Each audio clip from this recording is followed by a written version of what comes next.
지금 중국 경제는 구조적 모순이 지금 터져 나온 상태고 돈 풀면 될까? 안 됩니다. 더 찍어내면 제살 파먹기가 돼가지고 그러면 한국은 좋아지냐? 그런 것도 아니란 말이에요. 저희가 이제 촬영 전에 이제 박사님께서 이제 많은 사람들이 중국에 대해서 좀 오해를 하고 있다면서, 또 우리가 뭐 주변에 있는 분들이 중국의 주재원이든 뭐 이렇게 나가는 경우도 있잖아요. 여행을 갈 때도 있고. 네네.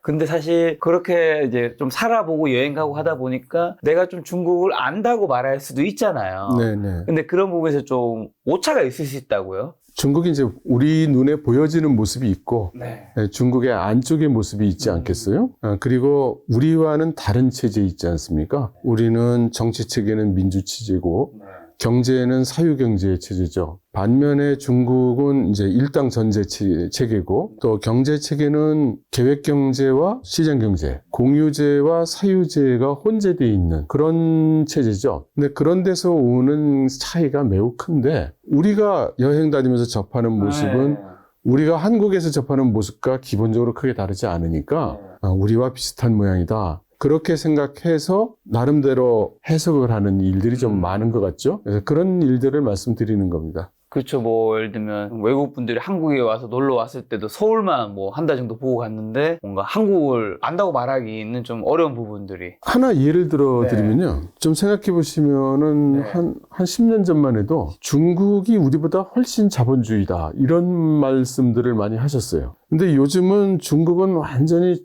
전제주의다, 계획경제다, 그렇게 이야기를 하잖아요. 민간 기업을 탄압하고 시장 경제를 억누르고 있다, 뭐 이렇게 이야기하잖아요. 그럼 똑같은 중국이고 정당도 똑같은 중국 공산당이고 심지어 국가 주석도 똑같은 시진핑 주석인데 왜 그렇게 다른 이야기가 나오는 걸까요? 그런 것들이 중국이 가지는 여러 측면 중에서 한쪽 면만 바라보고 있다가 요즘에 와서 다른 쪽 면을 보게 되면 이게 아니고 저건가벼 이렇게 그렇게 이해를 하게 되는 건데요. 사실은 그 양쪽 측면이 다 함께 존재한다는 거를 우리가 좀 이해하는 게 중요할 것 같습니다. 알겠습니다. 오늘 중국에 대해서 이제 정확한 정보를 알려주신, 이제 중국에서만 사신 게 제가 알고 있기로 20년 넘으셨고 또 사모님도 대만분, 그리고 중국에 관련된 책도 많이 내셔서 정확한 정보 알려주실 수 있을 것 같은데, 지금 중국 경제 어떻고 소비, 투자, 수출 이런 것도 좀 어떤 상황인가요?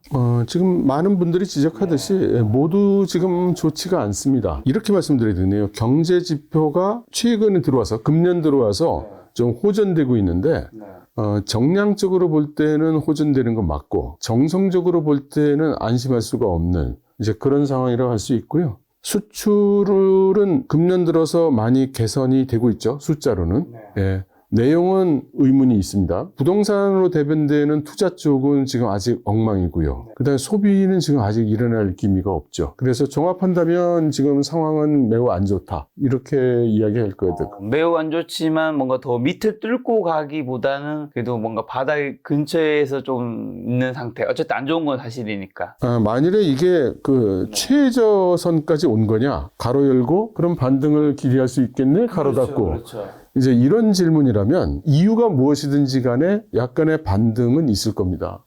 왜냐하면 얼마 전에 양회를 했고 새로운 정책을 발표를 했고 중앙정부와 지도부에서 그렇게 발표를 한 이상 각 부처와 지방정부에서 후속 정책들을 막 내놓을 거기 때문에 그런 정책들이 마구 쏟아져 나오면 시장에서는 긍정적으로 반응하게 되어 있죠. 다만 그것이 가면서 정말 효과를 가져오느냐? 소기의 목적을 달성하느냐? 그게 만약 달성하지 못한다면 실망감이 또 나타날 수 있으니까 그때 가서는 더 거꾸러질 수도 있겠지만 현재로서는 일단은 관망하고 조심스럽게 희망을 가져보는 이제 그런 단계라고 하겠죠. 자, 그럼 현재 있는 좀 중국인 분들은 중국 경제 지금 어떻게 바라보고 있나요? 아무래도 거기 현재 계신 실제 국민들은 더 힘들다고 느끼나요? 네, 지금 매우 힘들게 생각하죠. 크게 3분에서 말씀드릴 수가 있는데 일단 서민들의 경우에는 굉장히 어렵습니다. 왜냐하면 취업이 어렵고 소득이 낮아졌고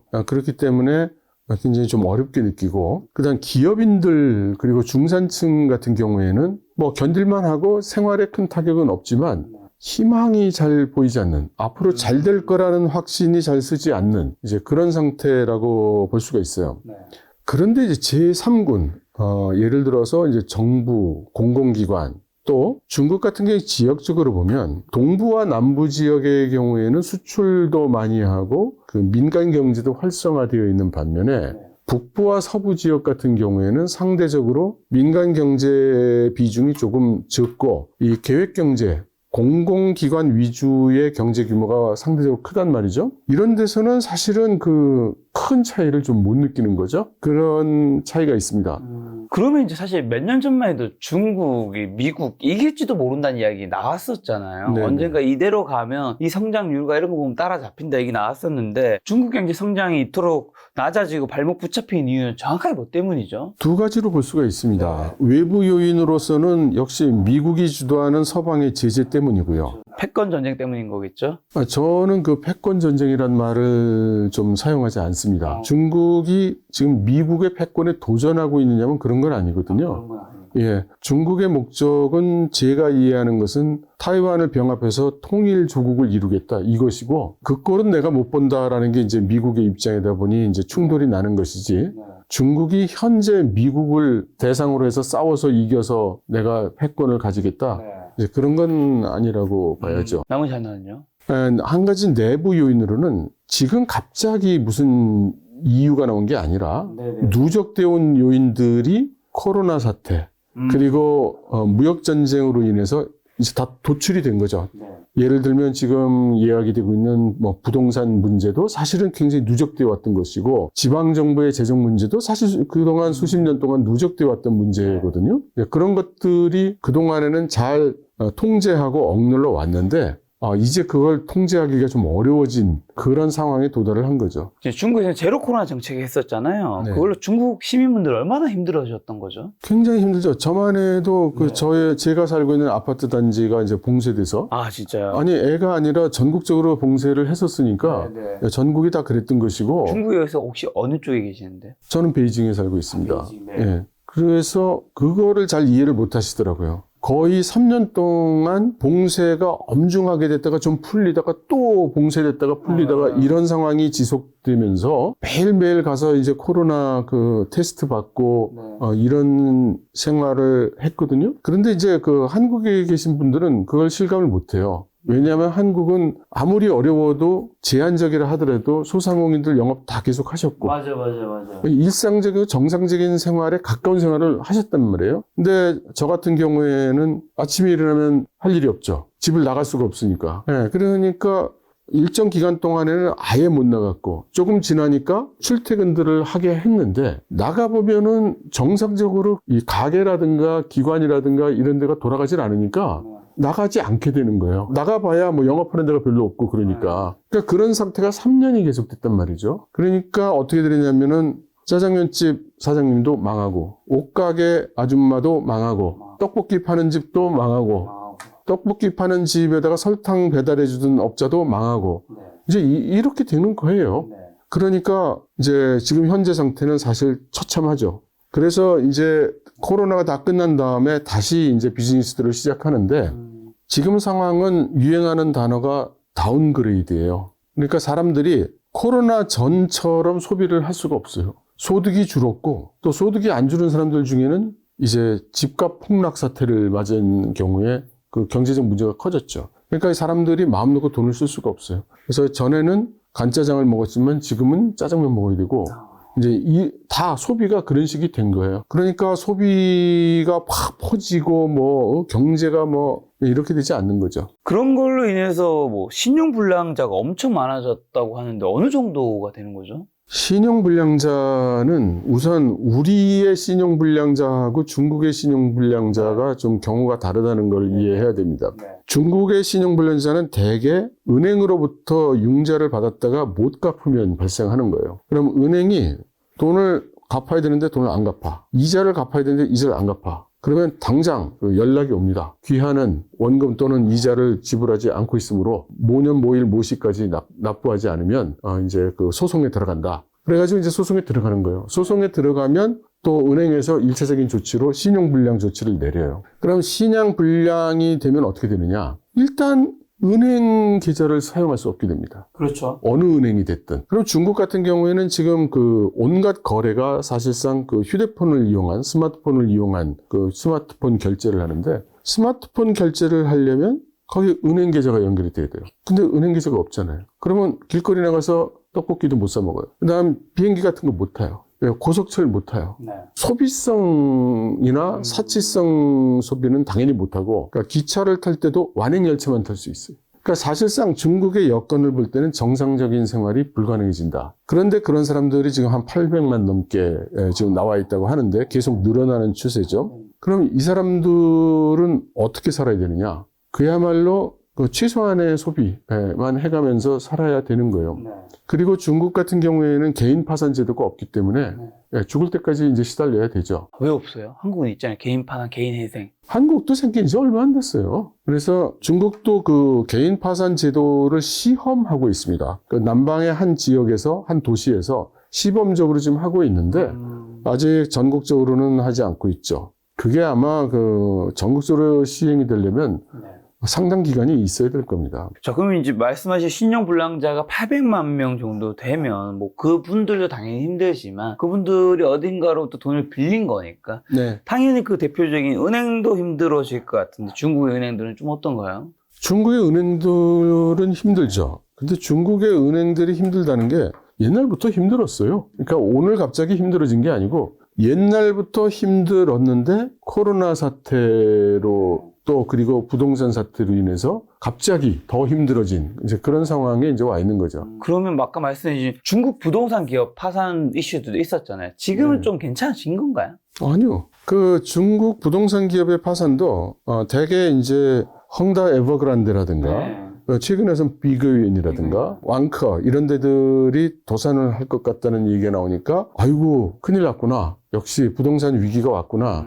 라고 요즘 그러는데 한 3년 전부터 부동산 기업들이 대거 도산을 했어요. 한 해에 중국 정부 발표로 300~400개. 그 다음 민간의 소문에 의하면 뭐 1000개가 넘는 부동산 기업들이 매년 그 도산했다. 이제 이렇게 알려지고 있거든요. 그러니까 지금 부동산 기업 도산하는 게 어제 오늘의 일이 아니고 지금 뉴스가 나오는 건 거대 부동산 기업이 견디다 침몰을 해서 이제 더 이상 감출 수가 없게 된 그런 뉴스를 이제 3년 후에 접하고 계시다 이렇게 보면 되죠. 지금 중국이 힘들어지는 것 중에 하나가 제로 코로나 정책 때문인 것도 있는데 중국은 굳이 왜 이런 세계적으로도 되게 강하게 액션을 했던 거잖아요. 네. 왜 굳이 그렇게까지 해서 나라를 더 이렇게 힘들게 만들었던 그 걸까요? 굳이라는 표현은 지금 보면 왜 그랬냐 이렇게 얘기하는 거고요. 그러니까 당시에 보면 트럼프 대통령 시절이었죠. 그때 트럼프 대통령은 그거 뭐 감기야 뭐 이런 소리 해가지고 미국이 아주 난리가 났었죠. 맞아요. 전국적으로 확산되고 뭐 사람들 쓰러지고 난리가 났었는데 그걸 보고 중국은 우리는 엄격하게 통제를 하겠다. 해서 봉제 통제를 한 거죠. 그래서 중국은 그 당시에 봐라 우리 체제가 승리하고 있지 않느냐 뭐 그랬어요. 그리고 당시에 우리나라 사람들도 그렇게 얘기를 했어요. 체제가 지금 중국 체제가 승리하고 있다 뭐 그랬어요. 중국이 강제로 어떻게 할 수 있으니까 그렇죠. 산다. 다 뭐 이동을 못하게 하니까 코로나가 퍼지질 않고 다른 나라에도 사실상 거의 불가능한데. 그렇죠. 유럽 엉망되고 뭐 이탈리아가 망하네, 프랑스가 망하네, 미국이 뭐 터지네 이러고 있을 때 중국은 봐, 우리 중국은 위대한 중국 공산당의 영도하에 잘하고 있잖아. 그랬었죠? 결과론적으로는 이제 결과가 코로나가 다 잡히고 나니까 그 강제로 그 봉쇄를 한다든가 통제를 했던 것에 대한 데미지가 이제 나오는 거고 당시에도 중국 공산당 내에서도 이런 식으로 하면 안 된다는 의견이 많았는데 지금 현 지도부가 그런 의견들을 눌렀죠. 시진핑 정부의 정책 중에서 대표적으로 좀 잘못된 것들 한두 가지만 얘기해 줄 수 있다면요. 그런 질문을 하시는 그 배경에는 우리나라가 정책을 필 때 단일 목적 정책을 많이 피기 때문에 그래요. 예를 들어서 지금 이슈가 되고 있는 의대 충원을 해야 되겠다. 그럼 의대 충원을 하는 목적이 뭐냐? 의사가 부족해서 그렇다. 아주 이렇게 직선적으로 이렇게 1차원으로 연결이 된단 말이에요.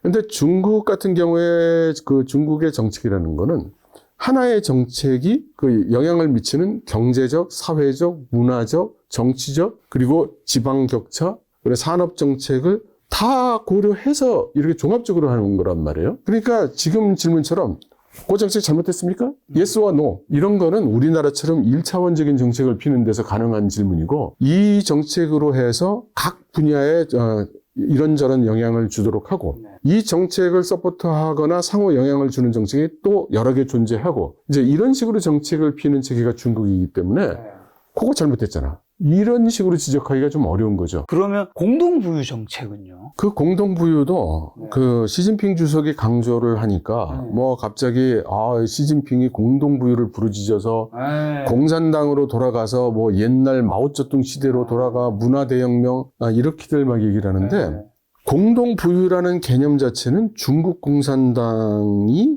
추구하는 목표의 키워드로 하부 목표로 8개의 목표가 또 설정이 되어 있는데 그 중에 하나예요. 그러니까 하고 싶은 얘기가 뭐냐면 옛날부터 있던 목표예요. 단지 재조명됐을 뿐이에요. 그러니까 이거를 마치 시진핑 주석이 그동안 그런 개념이 없거나 그런 단어가 없었는데 갑자기 이걸 던진 게 아니고 옛날부터 다 있었고 그 시진핑 주석 전에 후진타오 주석 때도 있었고 후진타오 주석 전에 장쩌민 주석 때도 있었어요. 그러니까 그때 다 중국 공산당 교과서에 다 실려 있는 얘기예요. 그러니까 지금 와서 시진핑이 공동부유를 해서 이거 엉망이 됐지 않았냐. 다 연결돼 있는데 그거가 지금은 딱 집어서 말하기가. 지난 20몇 년 동안 추진을 했는데 왜 지금 와서 궁금한 거는 지금 중국에 있는 분들은 시진핑 주석에 대한 그 이제 정책이나 어쨌든 지금 예를 들면 지금 우리 한국 사람들은 예를 들면 윤석열 정부, 문재인 정부가 잘하고 있냐 못하고 있냐 뭐 얘기를 하잖아요. 개인별로는. 그러니까 그거는 우리나라 같은 경우에는 윤석열 정부가 딱 들었으면 지난번 정부였던 문재인 정부가 한 거, 잘못된 게 이렇게 많아. 이것도 잘못됐고 저것도 잘못됐고. 그거 안 해. 우린 반대. 이제 이러니까 대조가 딱 되는 거지만 중국 공산당의 경우에는 그전 정권도 공산당 정권이었고 그 전전 정권도 공산당 정권이었잖아요. 그래도 뭐 주석은 바뀌니까 누가 더 잘하고 못하고 좀 피부로 느끼는 게 있지 않나요? 그래도? 그런 식으로 비교는 안 하죠. 그건 대단히 중국 내에서 보면 대단히 위험한 발상이죠. 그럼 어떻게 비교를 그래도 하나요? 그래도 뭐 어쨌든 지도자가 달라지는 거에 따라서 더 이 지도자가 잘하고 못하고에 대한 이런 정도 코멘트를 할 수 있잖아요. 같은 지도자가 잘하고 못하고 있는지는 다음 지도부가 그 평가를 하죠. 지도부가 평가를 하는 건가요? 그렇죠. 우리나라 같은 경우에는 잘 이해를 못 하실 텐데 중국은 말이죠. 역사를 망한 왕조의 다음 계승한 왕조가 망한 왕조의 역사를 정리해서 편찬을 합니다. 얼마 전에 그동안 10년 동안 노력을 해서 청나라 역사를 편찬한 청사라는 게 이제 만들어졌어요. 그러니까 청나라 때 역사는 이 중국 현재 공산당 정부에서 평가해서 내는 거죠.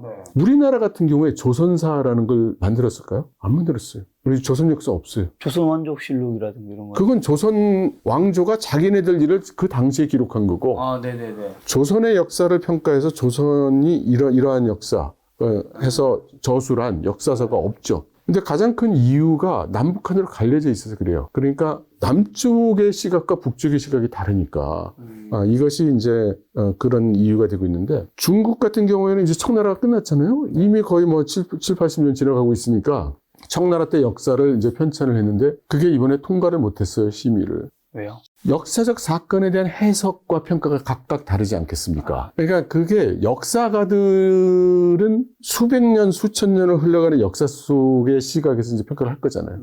근데 그거를 심의를 해주는 기관 입장에서는 불편한 내용이 들어있으면 그걸 통과를 못 시키는 거죠. 그래서 이번에 통과를 못 했어요. 그것도 사실 그 우리나라 언론에 안 나오는 얘기지만 저는 굉장히 그 상징성이 있는 그런 일이라고 생각합니다. 똑같이 중국의 한 지도부가 지나고 나면 그 지도부에 대한 평가를 그 다음 지도부에서 하게 되는 것이고, 그래서 그 중국 시진핑 주석이 공식적인 얘기를 할 때, 당에서 얘기를 할 때 보면 앞에서부터 읊어요. 우리 중국 공산당은 마르크스 레닌주의에 입각하여 마오쩌둥 사상을 추구하고 이렇게 연속성이. 그렇죠. 개혁 개방을 그 근본 원리로 하며 과학적 발전관을 이렇게 해서 앞에 세대의 주 키워드들을 다 넣어서 내가 그걸 계승한다. 이렇게 이야기를 하는 거죠. 자, 그러면 박사님 보셨을 때 무너진 중국 경제 좀 해생 가능성이 좀 있다고 보시나요? 그러니까 일단 무너졌다고 보시는 거네요. 많은 분들이 이제 좀 많이 힘들어졌다고 하니까. 네, 힘든 건 사실이죠. 사실이고요. 예. 그런데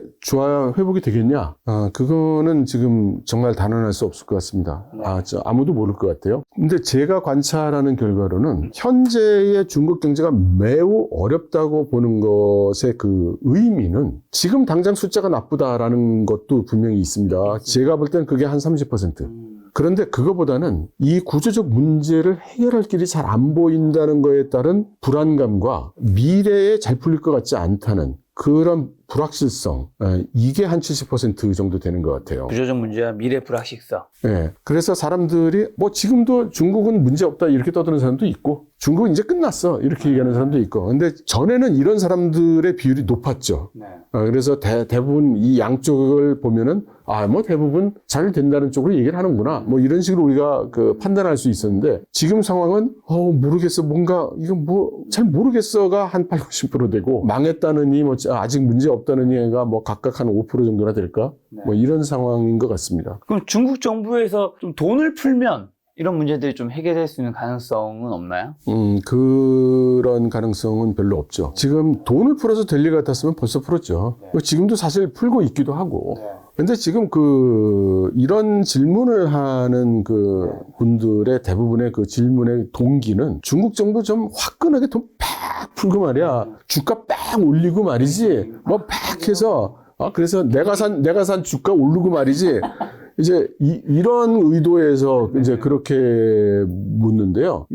사안이 그렇게 간단하지 않아요. 지금 중국 경제는 구조적 모순이 지금 터져 나온 상태고 간단하게 돈 풀면 될까? 안 됩니다. 왜 안 되냐면 돈을 풀면 그 돈이 그 경제 시스템 내에서 마구 돌아가줘야 이게 돈 푸는 효과가 있는 거예요. 근데 지금 중국의 경제 상황은 돈을 마구 쏟아부으면 그게 샥 주머니로 들어가서 안 나와. 그래서 유동 상태에 있는 현금의 양은 지금 늘지를 않는 거예요. 그래서 돈만 갖다 집어넣는다고 통화 공급 효과가 나오지를 않는다. 오히려 그 통화량이 늘어난 거에 대한 데미지를 잠시 후에 또 볼 테니까 그렇게 쉽게 통화를 팽창시킬 수 없는 겁니다. 그럼 이걸 여쭤봐야 되겠네요. 구조적 모순은 어떤 것들이고 중국 경제 살아나기 위해서 그러면 뭘 해결해야 되는 건데 그 구조적 모순이 뭐죠? 일단 그걸 정확하게 알고 그걸 해결해야 되는 건데 물론 뭐 그걸 쉽게 해결하기 힘든 거니까 구조적 모순이라고 하는 것 같긴 하지만요.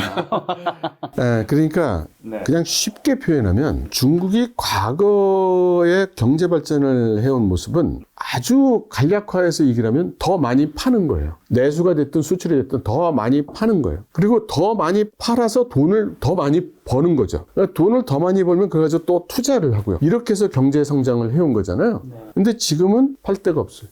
일단 수출이 여러 가지로 그 한계에 부딪히고 있죠. 그렇죠. 일단 제일 큰 시장인 미국이 안 사주고 유럽도 이런저런 이유로 점점 더 안 사주고 있고 그러니까 수출로 팔 수 있는 데가 줄어들고 내수가 팬데믹 3년 지나고 나서 엉망이 돼 있고 부동산 문제 터졌고 그 다음 취업이 잘 안 되니까 사람들이 소득이 없고 소득이 없으면 소비가 안 되고 소비를 안 하니까 여기도 팔 데가 없죠. 그러니까 팔 데가 없는데 공급은 많아. 그러니까 대부분의 제품이 과잉 공급 상태에 있고 대부분의 공장의 설비가 과잉 설비 상태에 있죠. 그러니까 할 수 있는 거는 더 찍어내면 제살 파먹기가 돼가지고 가격은 계속 내려가니까 디플레이션이네 뭐네 하는 얘기가 나오고 그러면서 정작 공장은 열심히 돌려서 파는데 남는 건 별로 없고 이런 상태가 되는 거죠. 여기에 뭐 돈 좀 풀어 뭐 이런 소리 하니까 돈 주면 그럼 재료 더 사서 더 생산해서 더 과잉 공급해서 더 떡락시키고 그러니까 이렇게 되는 건 이거 구조적 모순이라는 거죠. 이걸 어떻게 해결하죠? 그래서 이번 양회에서 시진핑 주석이 새로운 키워드를 들고 나왔죠. 새로운 질적 생산력이라는 키워드를 들고 나왔습니다. 그러니까 지금은 거의 뭐 개념적 얘기를 하고 있기 때문에 구체적으로 뭔지는 잘 모르겠고 각 부처와 지방정부가 이제 구체화된 정책들이 이제 나올 텐데 이제 그것들을 관찰해야 이게 정확히 무슨 의미구나라는 걸 알 수 있을 거예요. 다만 이제 그 개념을 쭉 보면 제가 방금 말씀드린 것처럼 이 구조적 모순이 있잖아요. 그럼 이 구조적 모순을 해결해야 되겠죠. 그러면 쉽게 얘기해서 양으로는 문제 해결이 안 된다는 걸 얘기하는 거예요. 그렇죠. 그러니까 더 많이 생산해봐야 더 많이 팔 데가 없고 더 투자해봐야 더 팔 데가 없고. 그럼 남은 건 질인데. 그렇죠. 그래서 질적 생산력이 되죠. 그래서 우리가 생산하는 우리의 산업 방식을 체질을 바꾸지 않으면 안 된다. 양으로는 답이 안 나온다. 그러면 근데 그건 모호하잖아요. 그렇죠. 어떻게 하겠다는 어떻게 얘기냐? 질을 높이겠다는 건. 그래서 첫째, 혁신이다. 혁신이라고 하면은 가장 쉬운 게 과학기술 혁신이죠. 기술 혁신. 그래서 지금까지 없던 개념을 만들든지 지금까지 없던 물건을 만들든지 지금까지 없던 서비스를 만들든지 네. 지금까지 있는 물건이었지만 거기에 지금까지 없었던 기술을 결합해서 네. 새로운 변화를 추구하든지 AI 플러스 그래서 뭐 여기저기에 AI를 붙여봐라 이렇게 바꾸면서 또 한 가지는 에너지를 바꿔라. 그러니까 지금 수공업으로 제조하던 거는 컴퓨터를 도입한 수치 제어 방식으로 네. 그렇게 바꾸고 수치 제어 방식으로 했던 거는 거기에 AI 기능을 접목해서 스마트 제조 방식으로 바꾸고 뭐 이런 식으로 전체 산업 시스템을 한두 단계 업그레이드를 시키자. 그렇게 해서 돌파하자. 이런 뜻이죠. 혁신과 에너지와 관련해서 이제 하려고 하는데 좀 더 구체적인 것들은 또 지나봐야 알겠죠. 예, 그런데 이제 이거를 보는 전문가들의 눈을 볼 땐 그거 안 하고 싶은 정부가 어딨냐. 그건 전 세계 정부가 다 하고 싶다. 그게 이렇게 말처럼 쉽게 되면 계획 세워서 프로젝트 1, 2, 3번 하면 혁신이 되냐. 하지만 여기는 중국이니까. 바로 그거예요. 공산당이니까. 중국 공산당이 거대한 그 자원을 집중을 해서 이걸 하면 될 것 같기도 하고, 야, 근데 다른 나라 다 안 되는데 될까? 네. 그러니까 이제 사람들이 갸우뚱 하는 거예요. 그렇죠. 아, 이거, 판단을 잘 못하는 거죠. 그런 의미에서 아마 요즘에 뭐 차이나 피크론 이야기도 많이 나오잖아요. 공감하시나요? 아니요. 차이나 피크론이라는 거는 예, 중국이 이제 볼장 다 봤다. 발전 다 봤다. 이제부터는 이제 내려가는 거다. 그렇죠. 이건데, 성장률도 뭐 사실 떨어지긴 했으니까요. 예, 그거는 지금 말씀드린 대로 지금까지의 모순이 이제 나왔기 때문에 그런 얘기가 나오는 것이고 또 미국으로 대표되는 서방이 이제 그 압박을 하기 때문에 또 그런 것이 나오는 겁니다. 그러면 과연 중국이 그로 인해서 망할 거냐? 이제 사그러지는 거냐? 해가 지는 나라가 되는 거냐? 그렇게 단언하기가 좀 어렵다. 예를 들어 중국의 지금 1월달, 2월달 수출이 위안화 베이스로 지금 전년 대비 10% 이상 성장했어요. 근데 이제 미국이나 서방으로 간 물량은 줄어들었어요. 다른 나라를 갔다는 거죠. 그렇습니다. 중국이 다른 지역 시장을 개척을 한 거죠. 네. 그러니까 중앙아시아, 아프리카, 중동, 남미, 아세안 이런 시장을 더 개척을 한 거예요. 국가적 차원에서 그걸 개척을 쭉 막 했죠. 그 결과 서방 세계에서 줄어드는 수출 규모보다 새로 창출한 수출 시장에서 늘어난 규모가 더 큰 거예요. 그것도 10% 이상 성장을 했으니까 엄청나게 성장을 한 거죠. 그러면 그것만 보고 있으면 그러니까 중국 공산당에서 그렇게 얘기를 하죠. 우리 문제 없어. 봐. 서방 너희가 이렇게 해도 우리 수출 막 증가하고 말이지. 뭐 그렇게 얘기하는 거죠. 그래서 지금 이거를 그냥 쉽게 뭐 아니면 도식으로 중국이 망하느냐? 흥하느냐? 이렇게 제로완으로 이렇게 볼 수는 없다고 생각해요. 만약에 근데 중국이 진짜 나중에 많은 사람들이 생각하고 걱정하시는 대로 만약에 무너진다면 동북아시아나 전 세계 국가에는 좀 어떤 영향을 좀 더 끼칠까요? 우선 중국이 전 세계 GDP에서 차지하는 비중도 꽤 높고 무역에서 차지하는 비중도 엄청 높죠. 그런 중국이 예를 들어서 몰락을 한다고 하면 중국이라는 자원을 잃는 거죠. 그럼 중국이라는 자원을 가장 많이 활용하고 있는 나라가 가장 데미지가 크겠죠. 그렇죠. 어디죠? 그게 타이완과 한국이 대표주자. 대만이란 결국 한국인가요? 네. 뭔가 사실 한국 분들 입장에서는 중국이 반중 정서가 있다 보니까 안 되면 막 좀 좋아하는 분위기도 있는데. 물론 그렇습니다. 그게 이제 트럼프가 중국산 제품에 관세 빡 때리고 하니까 미국 국민들도 야 통쾌하다 시원하다 뭐 이렇게 하는데 이게 문제는 미국 회사가 중국에 만든 공장 제품에도 똑같이 고관세가 맥히는 거예요.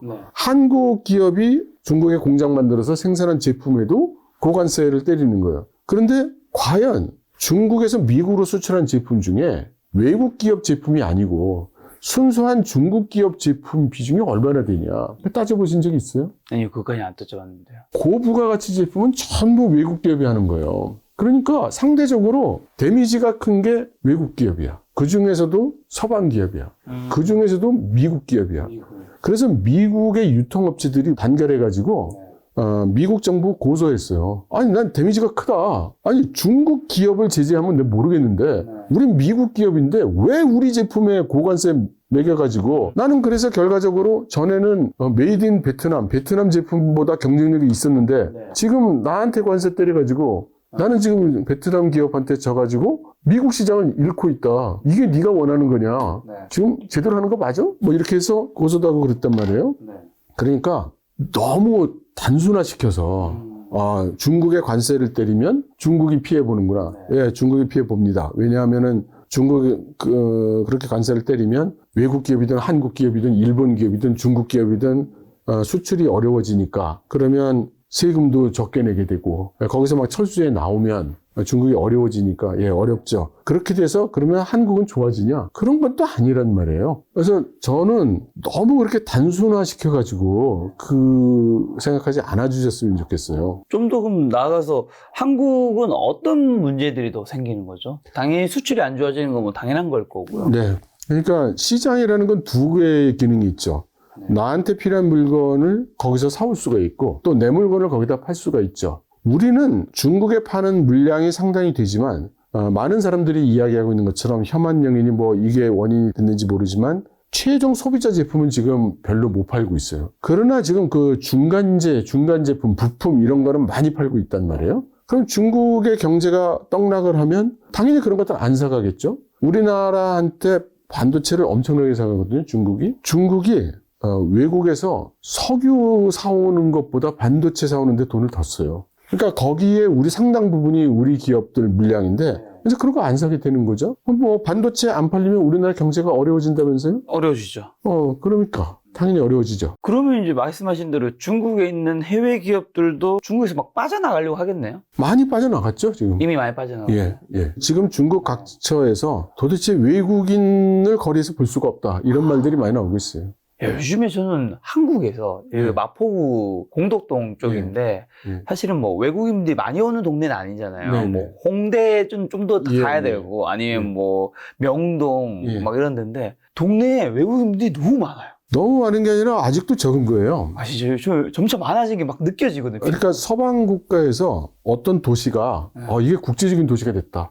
외국인들도 많이 살고 국제적인 도시가 됐다라고 할 때 외국인의 비율, 주민 중에 외국인 주민 비율이 어느 정도 돼야 국제도시라고 부르느냐? 몇 퍼센트 될 것 같습니까? 20%? 20% 많은데. 20세기 유럽에서는 40%였습니다, 그게. 그러니까 우리가 생각하는 국제화, 국제도시라는 것과 실제로 서방 세계에서 얘기하는 국제도시라는 것이 얼마나 큰 차이가 있는지 우리가 알 수 40%면 있죠. 거의 완전 섞여 있다는 얘기네요. 그러니까 하나 건너 하나는 외국인. 그렇죠. 이렇게 되는 거예요. 그래야지 국제도시. 예.